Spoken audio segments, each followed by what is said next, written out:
Ladies and gentlemen, welcome to another episode of the NBA coverage. We are here. It is your boy, Coach Strib, and I have my co-host, Coach Calvin. We're going to go over the standings. We're going to go over some statistical leaders. I'm going to open the floor for Coach Calvin to give us his synopsis of the NBA so far. First, in the East, we have Cleveland Cavaliers at 1, Boston Celtics at 2, New York Knicks at 3, Milwaukee Bucks at 4. Indiana Pacers at 5, Detroit Pistons at 6, Atlanta Hawks at 7, Orlando Magic at 8, Miami Heat at 9, Bulls at 10, 76ers at 11, Nets at 12, Hornets at 13, Raptors at 14, Wizards at 15. In the West, we have OKC at 1 with a strong lead of 7 games ahead of number 2 at Rockets. Memphis Grizzlies are sitting at 3, Denver Nuggets at 4, LA Lakers at 5. Then we have Los Angeles Clippers at 6, Kings at 7, Mavs at 8, Timberwolves at 9, Suns at 10, Warriors at 11, Spurs at 12, Trailblazers at 13, Pelicans at 14, Utah Jazz at 15. Statistical leaders, points per game, my guy, Shai Alexander at 32 points per game for the Oklahoma City Thunder. Rebounds per game, Sabonis for the Sacramento Kings at 14.2. Assists per game, Trae Young for Atlanta Hawks at 11.6. Steals per game, we have Dyson Daniels for the Atlanta Hawks at 3 steals per game. Blocks per game from San Antonio Spurs, Victor Wembanyama at 4 blocks per game. Field goal percentage, we have Walker uh, Kessler for the Utah Jazz at 72.7% from the field. 3-point percentage, believe it or not, it is Sabonis for Sacramento Kings shooting the ball at 48% from the three. Goodness gracious. Free throw percentage, Steph Curry, no surprise there from the Warriors at 93.9%.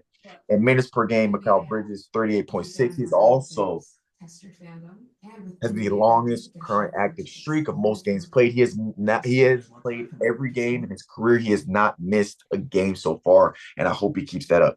Turnovers, we have Cade Cunningham for Detroit Pistons at 4.7. Calvin, what are some notes for the NBA this so far? Uh, Trying to look at the damn. The Rockets are second.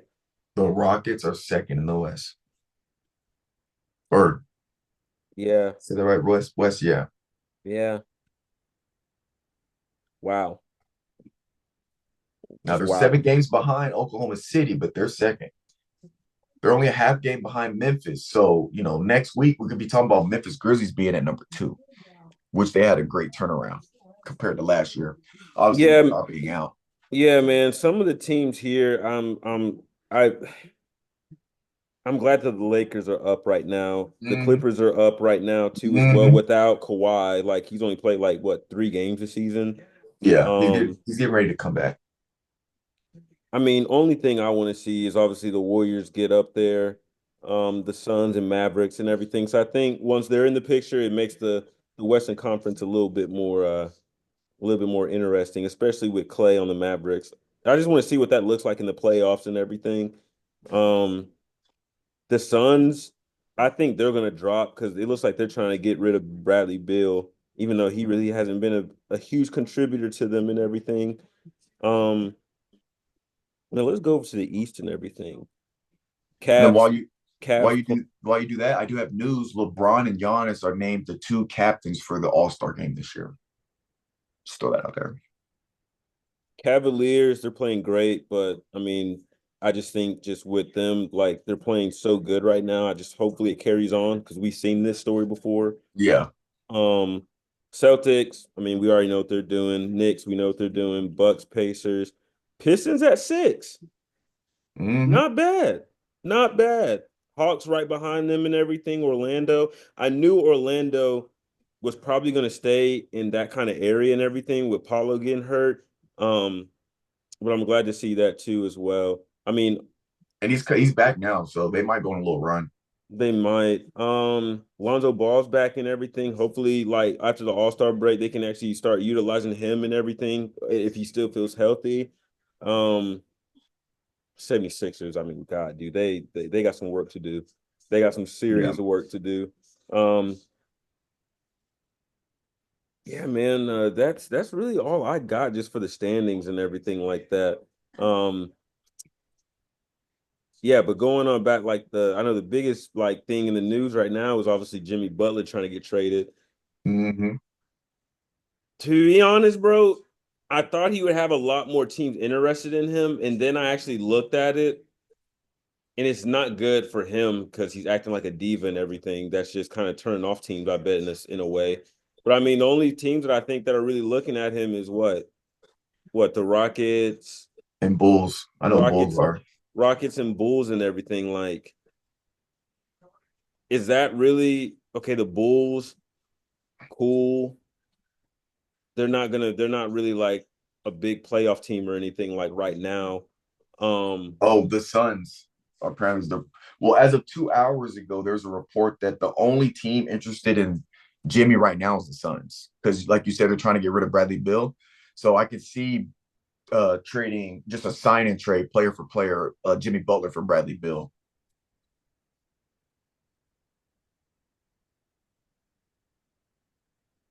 That might be the cleanest trade for each team.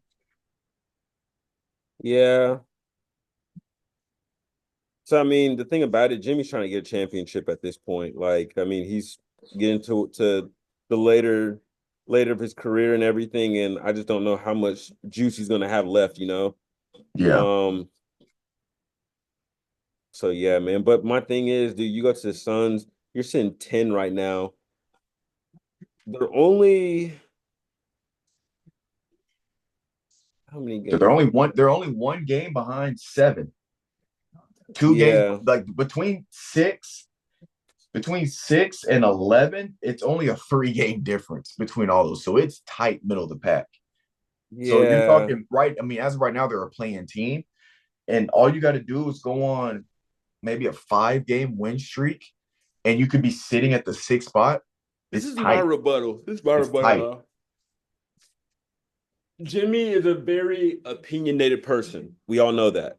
He Right. likes to say whatever's on his mind and everything and not really care about it. I think him and Devin Booker are going to butt heads. I really do. I really do think like they would butt heads. I think him and KD won't butt heads at all because they're both hoopers. They just want to go out there and play and everything. But I feel like Jimmy's the type of person like he's very opinionated, like I said. And then let's say like they're in practice and they start arguing or trash talking. He doesn't have a filter, bro. He's not going to hold anything back. And I think you know how Devin Booker is too, man. He's not holding anything back either. I feel like that's just a lot of personality clashing, just from what I've seen and what I think. I don't I know. think I think it could work because this is a report. I don't actually know if he said this. And you know how social media is. But the report is the reason why Jimmy Butler wants to trade, obviously we saw him in that post game conference or talk, whatever, where he said he's lost his joy on the court. And I saw a report where he said if he's going to be the third option behind Tyler Hero and Bam Adebayo, he'd rather be a third option behind KD and Devin Booker. So in my mind, if that's a true report, again, you know how Twitter is, so I take it with a grain of salt. But if that is true, I think it could work simply from the fact that mentally he knows he's going to the Suns to be the third option. He's okay with being the third option on the Suns because he know Book is a hooper, Book is elite, all-star baller, and we all know KD, one of the greatest to ever do it. So I think it could potentially work out from that standpoint. And I do think, from your point, I do think it's a good point, but I think it could also work in their favor. You got two dudes that have that mentality of just a dog. You got two dogs trying to achieve the same goal. So I could see it working out from the standpoint of you got two competitive guys, iron sharpens iron, to where you just got two dogs on there with an absolute sniper next to them. I mean, I think Suns would be a deadly and not only that, but don't get me wrong, Bradley Bill's one of my favorite players. I have a Bradley Bill jersey. But when you talk about a dog on both sides of the ball, that's Jimmy Butler. And we all know he can score, he can give you a third if he wants, but we know, like you said, he's trying to win. And he's one of the guys going to do whatever it needs to do. If he don't need to score 30 for them to win because Book and KD are going crazy, he'll get you 15 with 10 rebounds, 8 assists, 2 steals, and a block. He's going to be a dog. Booker and Jimmy are dogs on both sides of the court. And KD is an underrated defender. He's actually a really good defender as somebody that can guard the perimeter and being 7 feet tall. I think defensively, Suns become that much better defensively just by adding Jimmy Butler. I can see it. I can see it. You got a dude that can switch off too. Mm-hmm. Mm-hmm. Now, that's pretty much all I have. The only thing I do want to talk about is just how tight the race is, right? So just going over the West, like we said, from 6 to 11, well, really 6 to 12 is a 3.5 point. Clippers are 6 games behind first. Spurs at 12 are 15.5 behind. So as we get past the All-Star, because the second half of the season where the season really start, and teams are trying to either get in the play-in, if you're in the play-in, trying to get in that solidified 6th spot, it's going to get Giannis just airballed. It's going to get real dicey for those teams in the West. In the East, it's not as tight. Really, it's only from 4th to 9th. You have a fine. We've been saying that the past like 2 years, however we've been doing this though. Like it's that's been the trend here like the past few years in the NBA. I'm just reporting what we have. No, I'm just saying. I think it's just crazy. Like it's you got some teams that separate. Like Cleveland's at first, Boston at 2 was 5.5 behind. Then New York Knicks is 8 behind Cleveland. Then at 4, Bucks are 11 behind Cleveland. But from 4th, they're 11, all the way down to 9th, Miami Heat are 14. So I think this is after the All-Stars when people start watching anyway. This is when we get premium basketball. We get teams that are trying to figure out, they got to figure it out. Teams are going to figure it out here.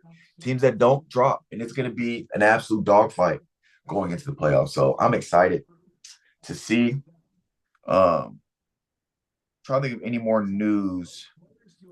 Oh, Brandon Miller got surgery on his wrist. He is done for the season for the Charlotte Hornets. LeBron and Bronny turned down skills challenge invite. They're looking at Timberwolves expansion. Adam Silver, type it in. Adam Silver talked about like an expansion, something with Europe. I saw a little article. That's right. Yeah. I don't have too much on that, but yeah, that's all I got. That's all we have to report, ladies and gentlemen. That's all I got too. All right, y'all heard it here from the NBA coverage. We'll catch you guys next week. All right. I'm gonna chase my